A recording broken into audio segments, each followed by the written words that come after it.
இந்தியாவின் முன்னணி wind solar நிறுவனமான KPI green energy, KPI green energy limited 12.72 megawatt காற்றாலை சூரிய கலப்பின மின் திட்டத்திற்கான ஒப்புதலை பெற்றுள்ளது. இதனால் ஆகஸ்ட் 2024 இல் நிறுவனம் கடனற்ற நிலையை அடைந்துள்ளது. அதேபோல் நிறுவனத்தின் பங்குகள் வெறும் 3 ஆண்டுகளில் 4000% அதிகமான மல்டிபேக்கர் வருமானத்தை அளித்துள்ளன. 2008 இல் இணைக்கப்பட்ட கேபி குழுமத்தின் ஒரு பகுதியாக நிறுவனம் ஒரு சுயாதீன மின் உற்பத்தியாளர் ஐபிபி மற்றும் சோலரிசம் பிராண்டின் கீழ் சேவை வழங்குநராக புதுப்பிக்கத்தக்க சக்தியில் முக்கிய பங்கு வகிக்கிறது.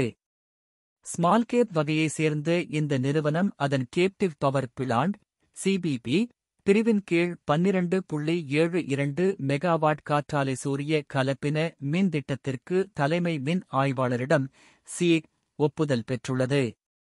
இந்த திட்டங்கள் நிறுவனத்தின் கேபிஐ கிரீன் எனர்ஜி லிமிடெட் மற்றும் சன்டிராப்ஸ் எனர்ஜியா பிரைவேட் லிமிடெட் ஆகிய நிறுவனங்களுக்கு வெற்றிகரமாக செயல்படுத்தப்பட்டது.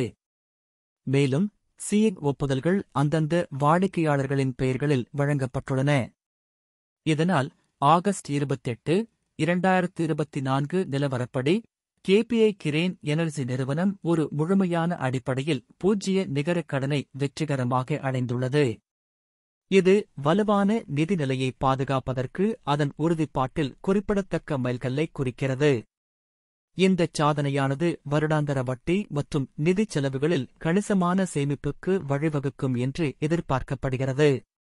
இதனால் நிறுவனத்தின் நிதி ஸ்திரத்தன்மையை மேலும் வலுவடைந்துள்ளது. கடந்த வெள்ளிக்கிழமை அன்று கேபிஐ கிரீன் எனர்ஜி பங்குகள் வர்த்தக நாள் முடிவில் ஒரு பங்கிற்கு 871.85 ஆகஸ்ட் இருந்தது.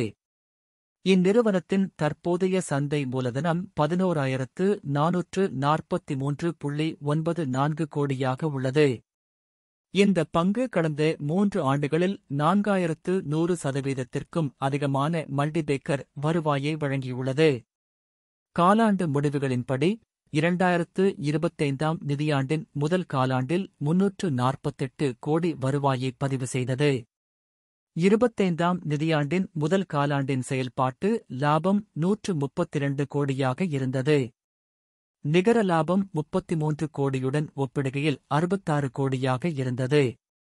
ஆண்டு செயல்திறனை பார்க்கும்போது 23 நிதியாண்டில் 644 கோடியாக இருந்த வருவாயை ஒப்பிடுகையில் 24 நிதியாண்டில் 1024 கோடி வருவாய் ஈட்டியுள்ளது. 2024 நிதியாண்டின் செயல்பாட்டு லாபம் 337 கோடியாக இருந்தது.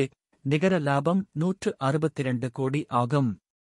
நிறுவனத்தின் பங்குதாரர் முறையின்படி விளம்பரதாரர்கள் 48.77% பங்குகளை வைத்துள்ளனர். அதே சமயம் எஃப்ஐக்கள் மற்றும் டிஐகள் முறையே 12.40% மற்றும் 1.54% பங்குகளை வைத்துள்ளனர்.